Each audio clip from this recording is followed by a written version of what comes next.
오늘 풍성한 삶의 기초 24번째 시간입니다. 항상 이 교재가 질문으로 시작이 되는데요.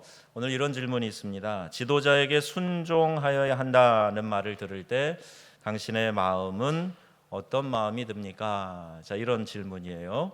지도자에게 순종하여야 한다. 자, 이 말을 들을 때 여러분 어떤 마음이 여러분 마음 가운데 생기십니까? 하나님의 공동체에는 하나님이 세우신 리더가 있어요. 그래서 앞에서 우리 공동체의 리더는 예수님을 본받아서 섬기는 리더가 되어야 된다. 우리 지난 시간에 이렇게 이제 배웠지요. 그러면 우리는 교회 내에 있는 그러한 리더들을 어떻게 되어야 될까? 자, 섬기는 리더가 된다고 했으니까 섬기는 리더인 거 아시죠? 날 잘 섬겨주세요. 자, 이렇게 여러분 그런 마음으로 대해야 할까요? 어떤 태도로 대해야 되나요? 성경에서는요, 이 섬김의 도와 함께 우리의 순종의 중요성에 대해서도 이제 말씀을 하고 있습니다. 그래서 오늘 말씀이 성경에 있는 표현 그대로 서로 복종하라, 자, 이렇게 되어 있어요. 자, 어떻게 우리가 섬김의 도와 함께 또 순종의 중요함을 알아서 실천하게 될까? 자, 그것을 한번 생각해 보려고 합니다. 베드로전서 5장 5절 말씀입니다. 다 같이 한번 여기 번역되어 있는 이 번역본으로 읽어보겠습니다. 젊은이 여러분, 이와 같이 여러분도 나이가 많은 이들에게 복종하십시오. 모두가 서로 겸손의 옷을 입으십시오. 하나님께서는 교만한 자를 물리치시고 겸손한 사람에게 은혜를 베푸십니다. 아멘. 자, 이제 잘 복종해라 하는 말이 나오고요. 서로 겸손의 옷을 입어라, 이런 말씀이 나오고, 하나님은 교만한 자를 물리치시고 겸손한 자에게 뭐를요? 은혜를 베풀어 주신다. 자, 이렇게 말씀하고 있습니다. 자, 하나님은 공동체의 지도자를 세우시고 그 공동체 구성원들로 하여금 복종해야 한다, 이렇게 가르치고 계시는 거예요. 공동체의 리더들에게는요, 하나님께서 주신 권위가 있는 겁니다. 하나님의 뜻을 행하도록 다른 이들을 이끌어 가려면 이러한 영적인 권위, 하나님이 보장하시는 권위, 이것이 있어야 돼요. 그래서 권위주의가 나쁜 거다, 그래서 모든 권위 자체가 불필요하고 잘못된 것이다 생각하는 건, 자, 이거는 잘못된 생각입니다. 그래서 우리가 주의해야 될 것은요, 이 직임 자체의 권위가 아니에요. 내가 타이틀이 뭐기 때문에 이걸로 그 자체가 권위가 있다, 자, 이 얘기가 아니고 하나님의 뜻을 행하는 데 필요한 권위, 자, 이것은 반드시 보장돼야 되고 또 하나님이 그것을 인정하고 계신다, 자, 이 말씀입니다. 자, 목사에게는 하나님의 말씀을 가르치고 교회를 이끌어가는 데 필요한 권위를 주셨어요. 목사가 되었다고 저절로 주어지는 이 생득적 권위, 이런 표현이 있네요. 생득적 권위, 그런 것이 아니고 사역에 대한 조건적 권위, 이것이 주어져 있다는 거죠. 무슨 사역이라고요? 말씀을 가르쳐서 그 말씀을 성도들이 잘 지키도록 이끌어가는데 필요한 권위, 이것을 주셨다 하는 거예요. 그러니까 만약 목사가 하나님의 말씀을 가르치고 행하는 일을 등한시하면서 자신의 권위만을 주장한다 하면 그거 바르지 못한 겁니다. 하지만 어떤 목사나 리더가 하나님의 뜻을 따라 행하고 순종하며 사역할 때에는 공동체의 구성원들이 그에게 하나님의 권위가 있다 하는 것을 받아들이고 순종해 나가야 될 의무가 있다 하는 거예요. 자, 여러분 여기까지 잘 따라오고 계세요? 벌써부터 부딪혀가지고 듣기가 싫으세요? 아니시죠?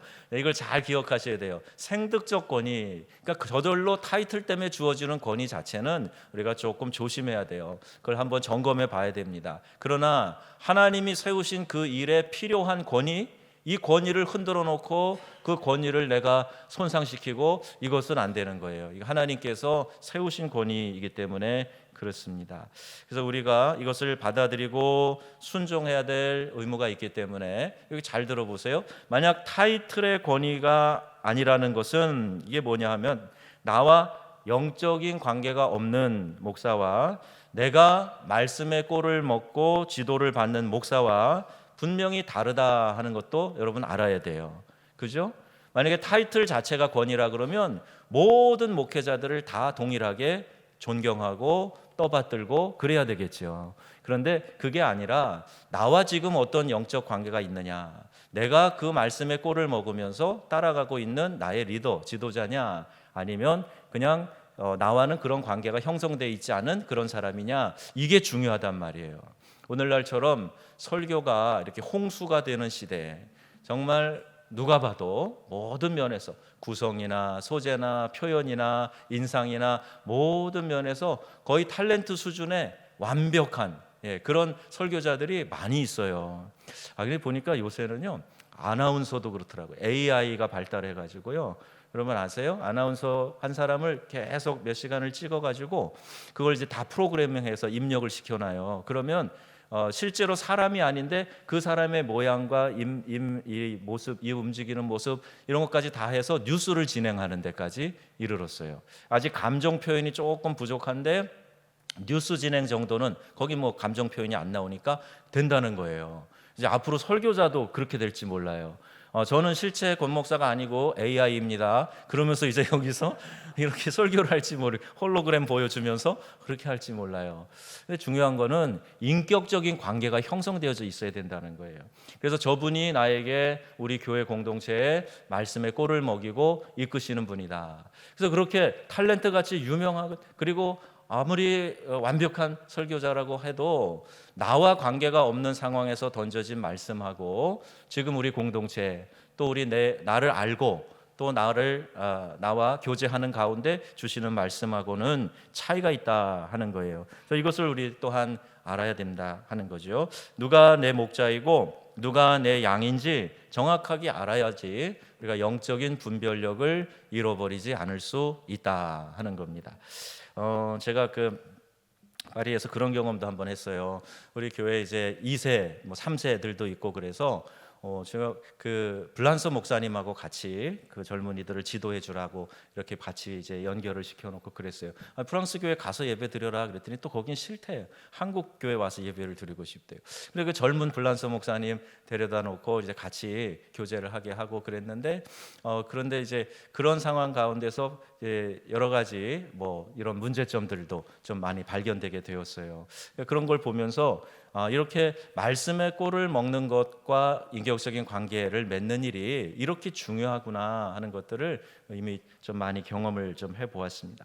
여러분이 아시던 모르시던 이런 설교를 통해서 성도와 목회자가 연결되어져 가고 있다 하는 것은 성경의 원리이기도 해요. 요한복음 10장에 보면 목자와 양의 관계가 자세하게 나오고 있는데 거기 14절 말씀 보니까요, 목자는 자기 양을 알고 양도 자기 목자를 안다 그랬어요. 안다는 게 뭐예요?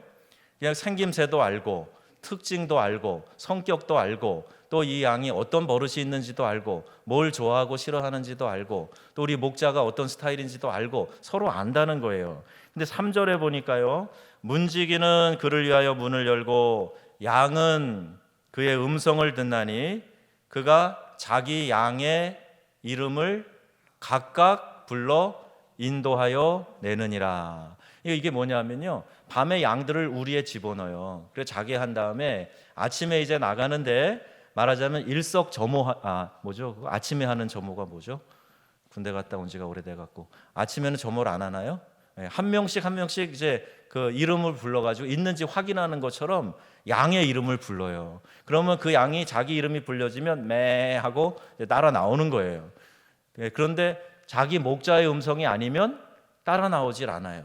그러니까 양은 목자의 음성을 알고 목자는 그 양의 이름을 안다는 거예요. 자, 이것을 하나님께서 목양의 관계로 설명해 주고 계시다는 거죠. 그러니까 여러분, 좋은 설교를 듣고 적용하는 것도 참 좋아요. 그런데 우리 공동체에 주어진 하나님의 말씀을 우선시해야 됩니다. 왜? 나를 알고 공동체를 아는 그 가운데서 주신 말씀이기 때문에 더 중요하다는 거예요. 아무리 유명한 목사님도 여러분 모를 수 있잖아요. 모르잖아요. 그러니까 서로 이름을 알고 상황을 알고 그리고 그 목자의 음성을 알고 하는 것이 이 목양의 중요한 원리가 된다. 자, 이것을 말하고 있습니다. 자, 오늘날 양극단의 모습이 있는데요. 첫 번째는 이런 거예요. 유교적 전통으로 목사에게 무조건 순종하도록 하는 경우. 자, 이것도 문제가 많이 있어요. 그래서 겸손한 자세를 유지하면서 그러면서도 말씀에 비추었을 때 틀린 것은 틀렸다고 말할 줄 아는 이제 그런 성도가 돼야 되는 거죠. 무조건 틀렸는데도 이게 분명하게 죄악인데도 계명에 위배되는 것인데도 그런데 이거는 목사님이 하는 거니까 교회의 전통이니까 이렇게 따라가다 보면 큰 문제가 생기고 맙니다. 그리고 이단들 가운데 그런 게 많아요. 전에 JMS인가요? 뭐 이런 그래서 이런 잘못된 무분별한 그런 순종 때문에 이렇게 성상납하는 것 같은 그런 잊지도 못할 그런 일들이 거기서 일어난단 말이에요. 그러니까 꼭 이단만 그런 것도 아니에요. 우리 조심해야 됩니다. 그러니까 이건 분명히 계명에 어긋나는 일이에요. 잘못된 겁니다. 그런데 그것에 대해서 계명을 위반하고 잘못되는 것임에도 불구하고 이건 권위니까 아무 말도 안 하는 거야. 이게 아니란 말이에요. 이게 잘못된 유교적 전통의 권위주의에서 나오는 겁니다. 자, 이런 극단이 있고요. 또 다른 극단은 뭐냐 하면 우리가 다 형제자매 아니냐, 무슨 그런 차이가 있을 수 있냐 그러면서 아무 차이도 없다, 목사와 성도와의 구별도 아무 차이가 없다, 자 이렇게 생각하는 이제 그런 주장이에요. 이것도 잘못된 신학 해석과 함께 모든 권위를 인정하지 않으려고 하는 이 시대의 정신이 합쳐진 겁니다. 그러다 보니까 교회 안에 질서를 세우고 이끌어가고 하는 일에 대해서도 많은 어려움이 생기는 거예요. 여러분, 교회는요, 여러분 자신을 보고 또 주변을 보고 여러분이 속해 있는 공동체를 보면 아시겠지만 사람들은 다 자기 기호가 있어요. 자기가 좋아하고 싫어하는 것들이 있어요. 자기 의견이 있고 주장이 있어요. 그것이 다 같이 일치돼서 하나 될 수 있다? 어렵습니다. 그래서 어떤 권위자인가는 있어야 돼요. 반장, 줄반장이라도 뽑아놔야 됩니다. 그래야 의견 충돌이 있거나 좀 혼란할 때 질서를 잡아가고 이끌어갈 수 있는 거예요. 어떤 방향을 형성해서 그 철학과 방향을 가지고 이끌어가는 데 있어서는 권위가 없으면 절대로 되지 않습니다. 그래서 권위가 그만큼 중요한 거예요. 막 토론을 하다가도 그래도 그 분야의 전문가가 또 거기에 대해서 깊은 경험과 통찰력이 있는 사람이 또 거기에 대한 권위를 인정받고 어떤 직함으로 세움받은 사람이 그 사람이 최종 결론을 내리는 거, 이거 건강한 공동체 구조인 것이죠. 그러니까 이른바 민주주의를 이야기하면서 이 민주주의를 인본주의로 잘못 오해해서는 안 됩니다. 민주주의라는 것이 여러 사람의 다수의 의견을 따라가는 거잖아요. 그게 이제 어떤 정책 결정이나 의견 결정의 원리가 되는 거죠. 그게 민주주의예요. 그런데 인본주의는 그런 게 아닙니다. 사람이 근본이 된다, 사람이 중심이다, 이제 그런 건데 이건 신앙의 공동체 안에서 이런 식의 민주주의는 바른 것이 아니라는 얘기예요. 그런 인본주의가 아니고 하나님이 중심이신 우리 흔히 말하는 신본주의의 구조로 되어 있는 것이 그거 신앙의 공동체의 특징이다. 이것을 우리가 잘 기억을 해야 됩니다. 자, 하나님은 교회 지도자들에게도 이런 영적 권위를 주셨어요. 목사뿐만이 아니라 교회 안에 있는 중직자들, 또 목장의 목자들, 사역을 이끄는 사역 팀장들, 기관의 회장들, 이렇게 각각의 역할을 감당할 수 있도록 하나님께서 권위를 허락해 주신 거예요. 자, 그러니까 영적인 성숙도와 공동체의 헌신의 정도에 따라서 권위가 다르게 주어집니다. 그러니까 여러분이 교회 안에서 많은 어떤 결정권의 권위를 가지려면 그만큼 헌신하는, 교회 공동체에 대해서 헌신하고 사랑하고 또 시간과 모든 것들을 투자하고 그래서 그런 애정을 갖고 있는 사람이 그런 권위자가 되고 결정자가 돼야 되는 거예요. 그렇기 때문에 모두 자기 자신의 의견을 주장하고 다수결을 따라가는 것, 이것은 성경이 가르치는 공동체가 아니다 하는 겁니다. 자, 우리는 교회 공동체 리더들의 권위를 인정해주고 그가 리더십을 발휘할 수 있도록 순종해야 됩니다. 그래서 흠집을 내고 깎아내려서 그 역할 수행을 잘 하지 못하도록 비틀거리게 만들고 하는 것은 하나님이 기뻐하시는 뜻이 아니다 하는 거예요. 자, 여기까지 잘 따라오고 계십니까? 예, 잘 따라오고 계셔서 감사합니다. 자, 베드로 사도가 뭐라고 말합니까? 모두가 서로 뭐로 옷을 입으라 그랬어요? 겸손으로 옷을 입어라, 이렇게 말씀하고 있어요. 하나님께서는 교만한 사람을 물리치시고 겸손한 사람에게 은혜를 베풀어 주신다, 이렇게 말씀하고 있습니다. 그러니까 하나님의 은혜는요, 물이 흘러가는 원칙하고도 조금 이렇게 비유해서 말할 때가 있어요. 물은 어느 곳으로 흘러갑니까? 낮은 곳으로 갑니다. 높은 데서 낮은 곳으로 자연스럽게 흘러가요. 물이 높은 데로 거꾸로 올라가는 일은 없어요. 낮은 데로 흘러가게 돼 있어요. 하나님의 은혜도 낮은 곳으로 임하는 겁니다. 그러니까 그 은혜에 내가 푹 적셔지게 하려면 어떻게 해야 돼요? 자꾸 낮춰야 돼요. 나를 낮은 곳에 둬야 됩니다. 마음을 높이지 말고 마음을 낮춰야 돼요. 낮은 곳으로 가야 돼요. 그래서 내가 다른 사람들 앞에서도 이렇게 인정받고 대우받고 다른 사람에게 추앙받고 하는 것에 늘 목말라 있으면 그게 사탄의 시험과 올무가 될 수 있어요. 그러니까 자꾸 마음을 낮추라. 그래서 예수님의 비유 가운데에도 잔치집에 가거든 상석에 앉지 마라. 상석에. 그때나 지금이나 상석이 있잖아요. 상석. 그 상석에 앉지 마라. 저 말석에 앉으면 누가 와서 왜 거기 앉아 계세요? 이리로 좀 올라오세요. 그리고 끌어올리면 못 이기는 척하면서 조금 더 올라가고, 그럼 보기도 좋지 않냐. 그런데 네가 가서 상석에 떡 앉아 있다가 너보다 시체가 높은 사람이 와서 죄송하지만 좀 저기 가서 앉아주세요. 그럼 얼마나 민망해요. 그렇게 하지 말으라 그랬어요. 항상, 아주 재미난 비유잖아요. 항상 우리가 마음을 낮추고 겸손한 자리에 있어야 되는 것처럼 은혜도 이렇게 낮은 곳으로 임하게 된다, 이렇게 말씀하고 있습니다. 자, 우리는 공동체에서 겸손으로 옷 입고 이러한 질서에 따라서 잘 순종하고 있는가, 우리 자신을 한번 점검해 봐야 돼요. 왜냐하면요, 우리는 천성적으로 겸손하지 않습니다. 아담의 후예들이기 때문에 우리는 항상 기회만 있으면, 조금만 누울 자리 있고 발 뻗을 곳 있으면 바로 우리 안에서 교만한 성품이 치솟아 오를 수가 있어요. 그러니까 스스로 노력하고 통제하고 훈련하는 일이 필요하다는 겁니다. 여러분, 장로님들을 존경하시고 귀히 여기셔야 됩니다. 그래서 이런 마음을 우리가 교회 공동체 안에 건강하게 가져줘야 교회 성도들이 장로님들을 통해서 또 은혜도 받고 그분들이 더 헌신해서 앞장서서 달려갈 수 있게 되는 거예요. 여러분, 이 기러기가 이렇게 V자형으로 날아간다 그러잖아요. 근데 이 맨 앞에 서 있는 기러기가 받는 바람의 저항이 그 뒤에 있는 따라가는 새들보다 심하게는 20배의 저항을 더 받는다는 거예요. 그러니까 뒤에서 따라가는 기러기들이 뒤에서 소리를 내줘요. 네, 무슨 소리인지 정확히 모르지만 이 소리를 내죠. 깨깨기인지 소리를 내요. 그러면 그게 뭐냐면 앞에서 더 많은 저항을 받고 이끌어가는 리더를 격려하는 거예요. 그렇게 힘내라 그러면서 또 이제 지치면은 또 자리를 좀 바꿔주고 이렇게 하는 거예요.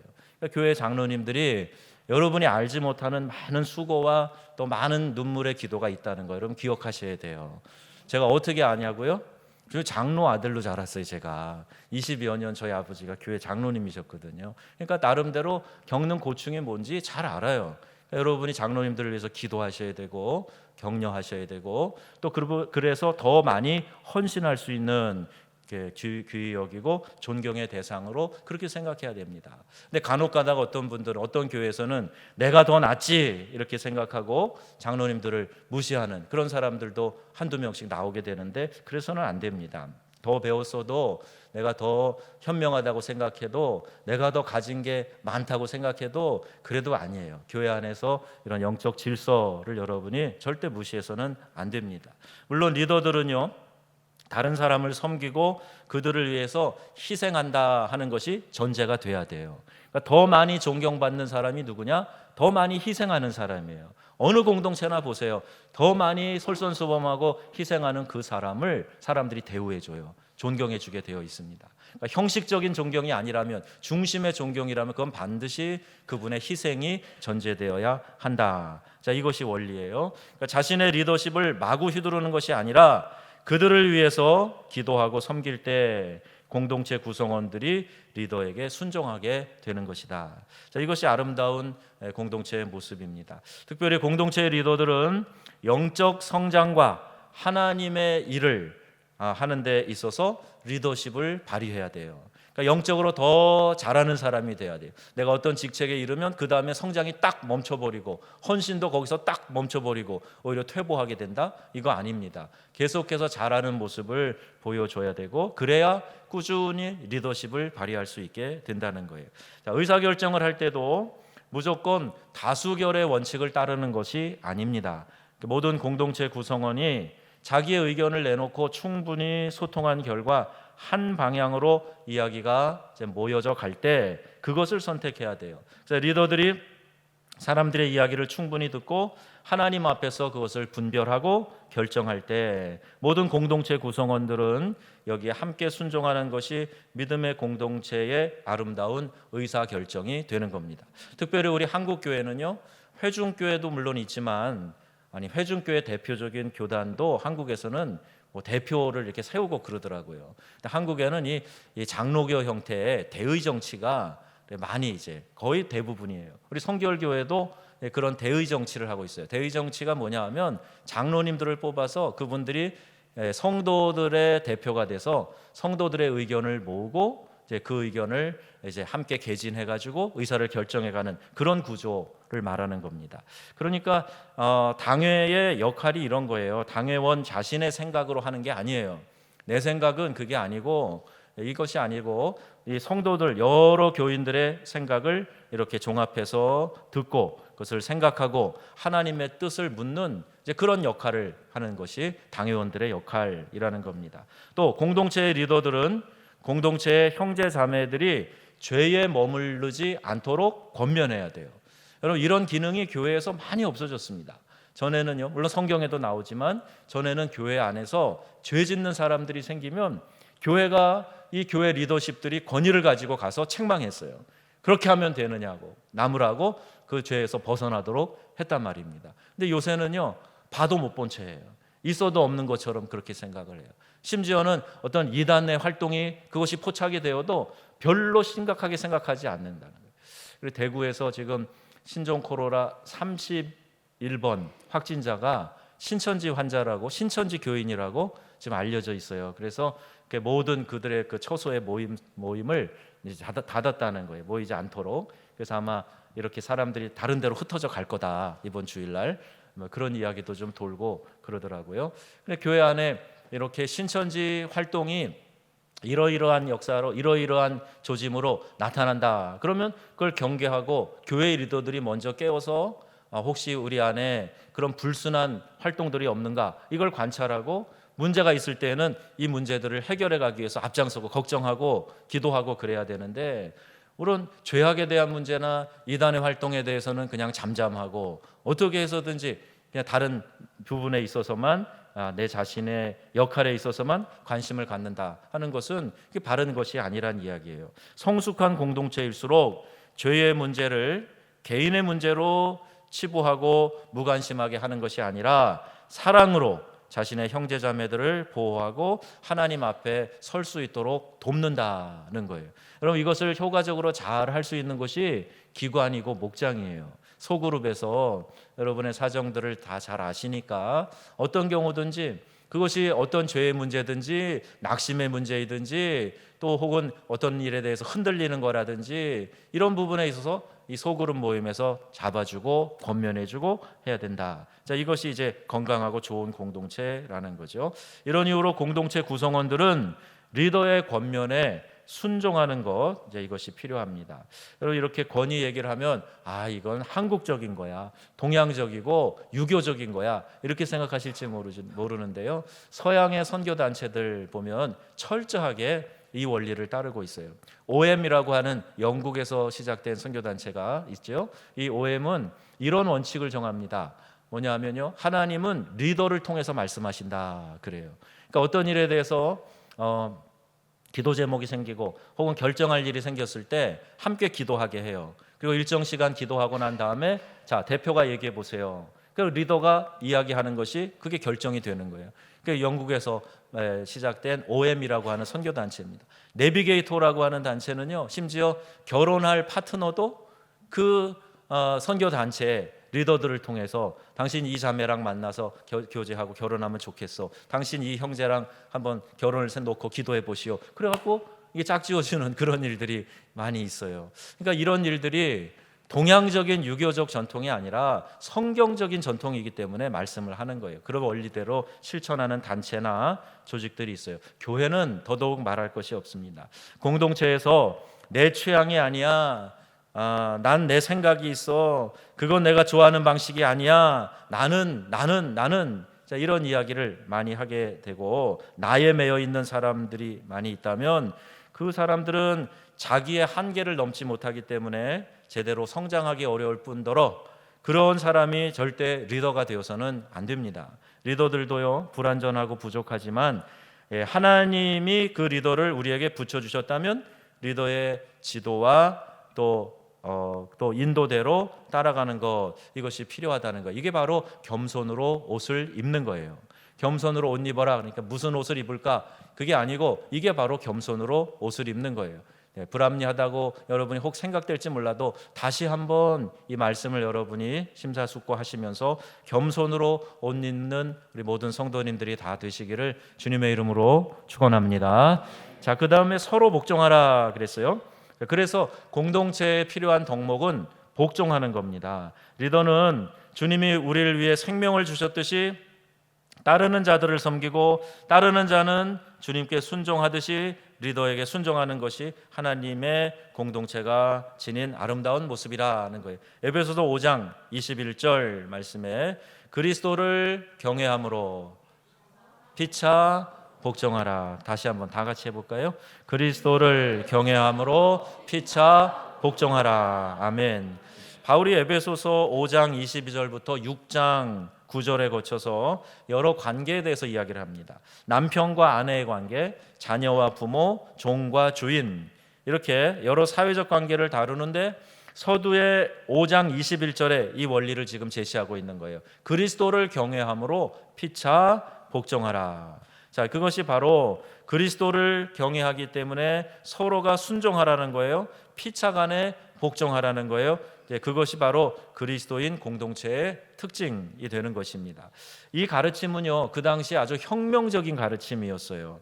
남편과 아내 사이에도 분명히 우선순위가 분명했고, 부모도 그랬고, 특별히 종과 주인 사이에 이건 분명한 우선순위가 있는 거죠. 그럼에도 불구하고 이런 사회 통념을 깨고 피차 복종해라, 이렇게 말씀하고 계시는 거니까 거의 혁명적인 그런 말씀이죠. 자, 그렇다면 우리가 어떻게 순종할 수 있을까요? 어떻게 그러면 순종해 갈 수 있을까? 자, 이게 좀 쉽지 않을 것 같아요. 자존심 상한다고 생각할지 몰라요. 내가 더 난데라는 생각이 불쑥불쑥 들지도 몰라요. 그런데 어떻게 하면 될까? 서로가 한 권위에 집중할 때 이게 가능하다는 거예요. 한 권위가 뭐냐 하면요, 예수 그리스도의 권위를 말하는 겁니다. 예수님의 권위에 서로 간에 순종하려고 하면 예수님께 순종하는 그것을 통해서 피차 복종할 수 있게 된다, 이 말이에요. 결혼 생활도 마찬가지입니다. 둘이 서로 마주보지 말라 그래요. 하나의 중심을 놓고 같이 바라보라 그래요. 그 중심이 뭐냐 하면 예수 그리스도예요. 그러니까 예수님 안에서 이렇게 간격이 있다가 예수님에게 다가가면 다가갈수록 그 간격과 폭이 좁아진다, 이 이야기입니다. 그래서 예수님을 중심으로 그분의 말씀에 순종하려고 할 때 피차 복종할 수 있게 된다. 이것이 그리스도인 공동체가 가능한 비밀입니다. 자, 이런 공동체에서는요, 서로 의견이 대립되고 마음이 맞지 않을 때 각자가 자신의 주장이 혹시 하나님보다 나를 앞세우는 주장이 아닌가, 이것을 생각하게 되는 거예요. 내가 항상 그리스도를 먼저 생각하기 때문에, 그리스도를 먼저 내가 중심에 놓고 먼저 그분을 생각하기 때문에 이게 그분의 뜻에 맞는 건가, 이걸 생각한단 말이에요. 이제 그러면서 내 생각이 수정되고 조절이 되고, 또는 내 생각이 좀 유연한 기간 동안에 연장이 되고 연기가 되고 이러면서 맞춰간다는 얘기예요.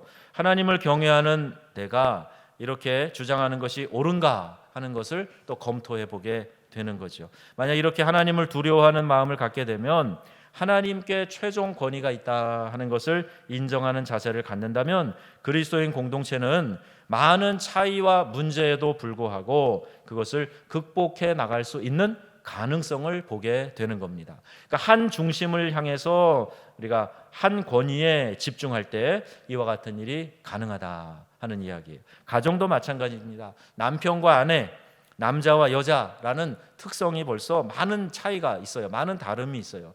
남자와 여자가 이렇게 다르냐? 그래서 마치 화성에서 온 남자 같고 저 금성에서 온 여자 같다. 서로 외계인 취급하는 거예요. 살다 보니까 이렇게 다르구나. 이런 특성상의 다름도 발견하게 돼요. 게다가 성격, 취향, 자라온 환경, 기호, 그리고 내 기질 이런 것들을 다 동원해 보면요, 나와 딱 맞는 사람은 아무도 없어요. 아무도 없어요.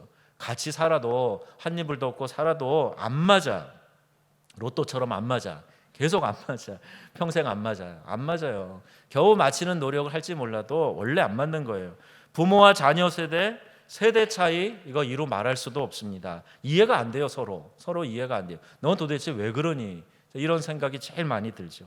가치관이 다릅니다. 그런데 이들이 화목한 가정을 이룰 수 있는 그 근간이 무엇입니까? 이유가 어떤 것입니까? 두 사람에게 동일한 주님이신 그리스도를 경외하게 될 때, 우리 주님이라면 어떻게 하실까? 예수님이라면 이 문제에 대해서 뭐라고 말씀하실까? 주님이 기뻐하실까? 아니면 주님이 근심하실까? 자, 이걸 늘 생각하면 서로가 서로를 배려하게 되고 이해하고 맞춰갈 수 있게 된다는 얘기입니다.